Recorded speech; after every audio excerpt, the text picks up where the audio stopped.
நம்மளுடைய வாழ்க்கையில என்னெல்லாம் இருக்கணும் அப்படின்னு சொல்லி நம்ம எதிர்பார்ப்போம். அன்பு, நட்பு, காதல், அப்புறம் கொஞ்சம் சாகசம், நிறைய சந்தோஷம், இதெல்லாமே நம்ம லைஃப்ல இருக்கணும் அப்படின்னு சொல்லி நம்ம எதிர்பார்ப்போம். இது எல்லாமே நம்ம கிட்ட நம்ம வாழ்க்கையில இருக்கான்னு கேட்டா தெரியாதுங்க. சில விஷயங்கள் இருக்கலாம், சில விஷயங்கள் இல்லாமலும் போகலாம். ஆனா இருக்கக்கூடிய விஷயங்களை நம்ம புரிஞ்சுக்கிட்டு அதை முழுமையாக உணர்ந்து நம்ம வாழ்க்கையை வாழ்றோமா அப்படிங்கிறது தான் ரொம்ப முக்கியமான விஷயம். அதை நமக்கு உணர்த்தக்கூடிய விதமாக சில படங்கள் இருக்கும். அந்த படங்கள் நமக்கு மனசுக்கு ரொம்ப நெருக்கமாக இருக்கும். நம்ம மனசுக்கு ரொம்ப ஒரு இனிமையான உணர்வுகளை தரக்கூடிய படமாக இருக்கும். அந்த மாதிரி படங்களை தான் மனதோடு உறவாடும் படங்கள் நம்ம சொல்றோம். அந்த வரிசையில அப்படிப்பட்ட ஒரு படத்தை இந்த வாரம் நம்ம பார்க்க போற படம் என்னன்னா, ஜிந்தகி நா மிலேகி தோபாரா அப்படிங்கிற ஒரு ஹிந்தி படம். மனித உணர்வுகளையும் மனித வாழ்க்கையினுடைய அர்த்தத்தை ரொம்ப அழகாக ஒரு விர்ச்சுவல் கவிதையாக சொன்ன ஒரு படம் தான் இந்த படம். இதை பத்தி தான் இன்னைக்கு பார்க்க போறோம். அன்பு நண்பர்களுக்கு வணக்கம். இது தடம் யூடியூப் சேனல். தடம் பார்த்து நடப்பவன் மனிதன், தடம் பதிப்பவன் மாமனிதன். இன்னைக்கு நம்ம வீடியோக்குள்ள போறதுக்கு முன்னாடி நம்ம சேனலை சப்ஸ்கிரைப் பண்ணாங்க, சப்ஸ்கிரைப் பண்ணிடுங்க. மறக்காம பெல் பட்டனை கிளிக் பண்ணிடுங்க. வாங்க நீங்க வீடியோக்குள்ள போலாம். ஹிருத்திக் ரோஷன், அபய் தியோல், ஃபர்ஹான் அக்தர் மற்றும் கத்ரீனா கைஃப் இவர்களுடைய நடிப்புல 2011ஆம் ஆண்டு வெளிவந்த பாலிவுட் படம் தான் ஜிந்தகி நா மிலேகி தோபாரா. அதாவது வாழ்க்கை அப்படிங்கிறது ஒரு முறை தான் கிடைக்கும், இரண்டாவது முறை கிடைக்காததுனால நல்லா என்ஜாய் பண்ணி வாழுங்க அப்படிங்கிறது அந்த படத்தினுடைய டைட்டில் அர்த்தம். படம் சொல்லக்கூடிய மெசேஜும் அதுதான்.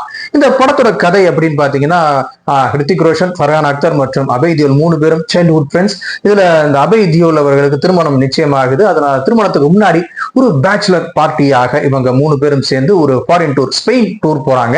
இந்த டூர் போறப்போ இவங்களுக்கு அந்த ஒவ்வொருத்தருக்கும் வாழ்க்கையை பற்றி தனித்தனி பிரச்சனைகள், பெர்செப்ஷன் எல்லாம் இருக்குங்க. இதெல்லாம் எப்படி மாறி இவங்களுடைய வாழ்க்கையை இந்த டூர் எப்படி மாத்துது அப்படிங்கிறது தான் படத்துடைய கதை. என்னடா கேட்கறது, நம்ம வெங்கட் பிரபு படத்தோட கதையை சொல்ற மாதிரி இருக்குன்னு சொல்றீங்களா? உண்மையிலே அப்படித்தாங்க இருக்கும். பட் உண்மையிலே எனக்கு ஒரு ஆசை இருக்கு, வெங்கட் பிரபு அவர்கள் தமிழ்ல அந்த படத்தை ரீமேக் பண்ணா இன்னும் சூப்பரா இருக்கும். அவருக்கு இந்த சப்ஜெக்ட் வந்து இந்த ஸ்கிரிப்ட் வந்து ரொம்பவே அவருக்கு கனெக்ட் ஆகும். அந்த மாதிரி தமிழ்ல அதாவது பாலிவுட்ல ஒரு வெங்கட் பிரபு படத்தை பார்த்த மாதிரியான ஒரு ஃபீலிங் தான் அவர் படத்துல இருக்கக்கூடிய ஃபன்ல கொஞ்சமும் குறைவு இல்லாம இந்த படத்திலையும் இருக்கு அப்படிங்கிறது தான் உண்மை. அதனால அவரே இந்த படத்தை தமிழ்ல ரீமேக் பண்ணா இல்ல இதே மாதிரி ஒரு கான்செப்ட்ல தமிழ்ல ஒரு படம் எடுத்தாலும் பாக்குறதுக்கு ரொம்ப அவ்வளவு வெயிட் பண்ணிட்டு இருக்கோம். இந்த 3 நண்பர்களும் போற ஸ்பெயின் டூர் அப்படிங்கிறது சும்மா ஊர் சுத்தி பாக்குற டூர் மட்டும் இல்லைங்க. 3 பேரும் ஆளுக்கு ஒரு அட்வென்ச்சர் ஸ்போர்ட்டை செலக்ட் பண்ணி அதுல கலந்துக்கணும் அப்படிங்கிறது இவங்களுக்கு ஒரு டீலா இருக்கும். அதாவது அட்வென்ச்சர் ஸ்போர்ட் அப்படின்றப்போ 3 பேரும் ஒவ்வொரு சாய்ஸ். அதுல வந்து இன்னொருத்தருக்கு பயமோ தயக்கமோ பிடிக்கலைன்னாலும் இதை வந்து நண்பர்களுக்கு அவங்க கலந்துக்கிட்டு தான் ஆகணும்னு சொல்லிட்டு 3 பேரும் இந்த ஸ்பெயின்ல ஒவ்வொரு இடத்துலயும் ஒரு அட்வென்ச்சர் ஸ்போர்ட், ஆளுக்கு ஒரு ஸ்போர்ட்டை செலக்ட் பண்ணி அதுல 3 பேரும் கலந்துக்கிறாங்க. இதுதான் இவங்க வாழ்க்கையை எப்படி மாத்துது. அதாவது இந்த அட்வென்ச்சர் ஸ்போர்ட் அப்படிங்கிறது ரொம்ப அழகா வந்து வாழ்க்கையில அவங்களுக்கு இருக்கக்கூடிய இந்த பயம், தயக்கம், அதை எப்படி ஓவர் கம் பண்றாங்கிற மாதிரியான ஒரு கான்செப்டா காமிச்சிருக்காங்க. அது ரொம்பவே அழகாவே இருக்கும். போது ஒவ்வொரு அட்வென்ச்சர் ஸ்போர்ட்டையும் இன்னொருத்தர் வந்து அதை கடந்து வர்றது, அந்த பயத்தையும் தயக்கத்தையும் கடந்து அதுல நண்பர்களுக்காக கலந்துக்கிறது அப்படிங்கிறது அவங்க ஓன் லைஃப்ல இருக்கக்கூடிய அந்த ஒரு தயக்கத்தையும் இதையும் கடந்து வர்ற மாதிரி ரொம்ப அழகாவே காமிச்சிருப்பாங்க. இந்த அட்வென்ச்சர் ஸ்போர்ட்டோட சேர்ந்து இவங்க லைஃபும் எப்படி மாறுது, அந்த ஒரு அட்வென்ச்சர் ஸ்போர்ட்டை ஓவர் கம் பண்ணும் போதும் இவங்களுடைய லைஃபும் எப்படி மாறுதுங்கிறத ரெண்டையும் இன்டர்லைன் பண்ணி ரொம்ப அழகாக சொல்லியிருப்பாங்க. ஃபார் எக்ஸாம்பிள் ஃபர்ஸ்ட் அட்வென்ச்சர் ஸ்போர்ட்டாக அவங்க செலக்ட் பண்றது வந்து இந்த scuba diving, deep water diving. அதுல வந்து ரித்திக் ரோஷனுக்கு வந்து ஒரு பெரிய ஈடுபாடு இருக்காது, ஒரு தயக்கமும் ஒரு பயமும் இருக்கும். பட் அந்த டைவிங் இன்ஸ்ட்ரக்டரா வந்து வரக்கூடிய கத்ரீனா கைஃப் வர்றாங்க. அந்த மற்ற 2 நண்பர்களுக்காகவும் இவர் ஒத்துக்கிறாரு. கத்ரீனா கைஃபும் ஒரு இன்ஸ்ட்ரக்டரா அவங்களுக்கு கொஞ்சம் ஒரு பூஸ்ட் கொடுக்குறாரு. ஒன்றும் இல்லை, நல்லா இருக்கும், இன்ட்ரெஸ்டிங்கா இருக்கும், ட்ரை பண்ணி பாருங்க அப்படின்னு சொல்றாங்க. அது வரைக்கும் லைஃப்ல வந்து பணம் தான் எல்லாமே, பணத்தை நோக்கி ஓடிட்டு இருந்து பணத்தை சுத்தி தான் இந்த உலகமே சுழண்டுகிட்டு இருக்கு அப்படிங்கிற ஒரு பெர்ஸ்பெக்டிவ்ல இருந்த அந்த ஹிருத்திக் ரோஷன் அந்த ஃப்ரெண்ட்ஸ் சொல்றாங்கிறதுக்கு அவங்க கத்ரீனா கைஃப் சொல்றாங்கிறது வந்து ஸ்கூபா டைவிங் போய் அந்த அண்டர் வாட்டர் லைஃபை பார்த்துட்டு அதுல இருக்கக்கூடிய சேஞ்ச், அதை ஓவர் கம் பண்ணி வரும்போது லைஃப்ல இன்னொரு பக்கம் இருக்கு அப்படிங்கறத உணர்றது ரொம்பவே அழகா ஒரு கவிதை மாதிரி காமிச்சிருப்பாங்க. அந்த சீன்ஸ் ரொம்பவே அழகா இருக்கும். கண்டிப்பா அந்த அண்டர் வாட்டர் எபிசோடுக்காகவே இந்த படத்தை நிச்சயமாக எத்தனை தடவை வேணாலும் பார்க்கலாம்.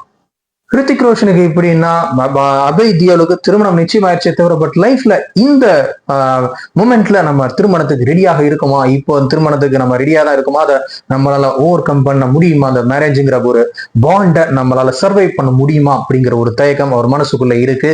அப்புறம் இன்னொரு பக்கம் ஃபர்ஹான் அக்தருக்கு தன்னுடைய இதுவரைக்கும் தனக்கு அப்பான்னு தெரிஞ்சவர் தன்னுடைய உண்மையான அப்பா இல்ல, தன்னுடைய உண்மையான அப்பாங்கிறவர் வேற ஒருத்தர் அப்படிங்கிறது சமீபத்துல அவருக்கு தெரிய வந்துருது. அவரும் இந்த ஸ்பெயின்ல ஒரு பகுதியில தான் இருக்காரு. அவரை பார்க்கலாமா பார்க்க வேண்டாமா அப்படிங்கிற ஒரு தயக்கம், அதை பார்த்தா நம்மளால அவரை என்ன பண்ண முடியும், என்ன நடக்கும் அப்படிங்கிற ஒரு பயம் ஒரு பக்கம். இது இப்படி இவங்க ரெண்டு பேரும் இதை ஓவர் கம் பண்றது அப்படிங்கிறது ரொம்ப அழகான எபிசோடா இருக்கும். இதெல்லாம் கடைசியா வந்து அந்த புல் ரன், அதாவது ஸ்பெயின்ல நடக்கக்கூடிய நம்ம ஒரு ஜல்லிக்கட்டு மாதிரி இந்த புல் ரன் மாடுகள்லாம் வந்து விரட்டிட்டு வரும். அந்த இதுல வந்து இவங்க கலந்துகிட்டு வாழ்க்கை அப்படிங்கிறது எப்படி ஒரு அழகான ஒரு விஷயம், அதை வந்து நம்ம எப்படி என்ஜாய் பண்ணி வாழணும் அப்படிங்கிறத ரியலைஸ் பண்ற அந்த மூணு நண்பர்களும் ரியலைஸ் பண்றது அப்படிங்கிறது ரொம்ப அழகான ஒரு சீன்ஸாக இருக்கும். உங்களுடைய சைல்ட்ஹுட் ஃப்ரெண்ட்ஸை நீங்க மிஸ் பண்ணீங்கன்னா, அவங்க கூட இருந்த மெமரிஸை நீங்க ரீகலெக்ட் பண்ண விரும்புனீங்கன்னா, அப்படி ஒரு சந்தர்ப்பத்துல இந்த படத்தை பாருங்க. ரொம்பவே மனசுக்கு ஆறுதலா இருக்கும். அந்த மெமரிஸ் எல்லாம் நீங்க திரும்பி ரீலைவ் பண்ண மாதிரியான ஒரு உணர்வை உங்களுக்கு கொடுக்கும். அந்த ஃப்ரெண்ட்ஷிப் அப்படிங்கிறது லைஃப்ல எவ்வளவு முக்கியம், அதுல எவ்வளவு ஒரு முக்கியமான ஒரு பங்கு, வைட்டல் பார்ட் உங்க லைஃப்ல இந்த ஃப்ரெண்ட்ஷிப்ங்கிறது பிளே பண்ணுது அப்படிங்கிறத உணர்த்தக்கூடிய ஒரு படமாக இது இருக்கும். கண்டிப்பா வந்து உங்க வாழ்க்கையில உங்க ஃப்ரெண்ட்ஸு கூட நடந்த 1-2 அனுபவங்களையாவது நீங்க அவங்க கூட சேர்ந்து பண்ண சேட்டைகள், குறும்புகள், இது எல்லாத்தையும் இந்த மாதிரி 1-2 விஷயத்தையாவது உங்களுக்கு ஞாபகப்படுத்தக்கூடிய படமாக இந்த படம் இருக்கும். எப்போ நீங்க அந்த ஃப்ரெண்ட்ஷிப்பையும் அந்த டைம்ஸையும் மிஸ் பண்ணாலும் இந்த படத்தை பாருங்க. நிச்சயமாக உங்களுக்கு மனசுக்கு ஒரு நிறைவை கொடுக்கக்கூடிய ஒரு படமா இருக்கும். அந்த மெமரிஸ் எல்லாமே ரீகிண்டில் பண்ண மாதிரி நிச்சயமா ஒரு திருப்தி கிடைக்கும். ஸோ கண்டிப்பா எல்லாரும் மிஸ் பண்ணாம பார்க்க வேண்டிய ஒரு படம் இந்த ஜிந்தகி ந மிலேகி தோபாரா. இந்த பதிவு உங்க எல்லாத்துக்கும் பிடிச்சிருக்குன்னு நினைக்கிறேன். இந்த வீடியோ பற்றி உங்களுடைய கருத்துக்களை கமெண்ட் பண்ணுங்க. இந்த பதிவு உங்களுக்கு பிடிச்சிருந்தா லைக் பண்ணுங்க, ஷேர் பண்ணுங்க, மறக்காம நம்ம சேனல்ல சப்ஸ்கிரைப் பண்ணிடுங்க. மீண்டும் இது போன்ற சுவையான ஒரு பதிவுல உங்களை சந்திக்கிறேன். அதுவரை உங்களிடமிருந்து விடைபெறுகிறேன். நன்றி, வணக்கம். தடம் பதிப்போம்.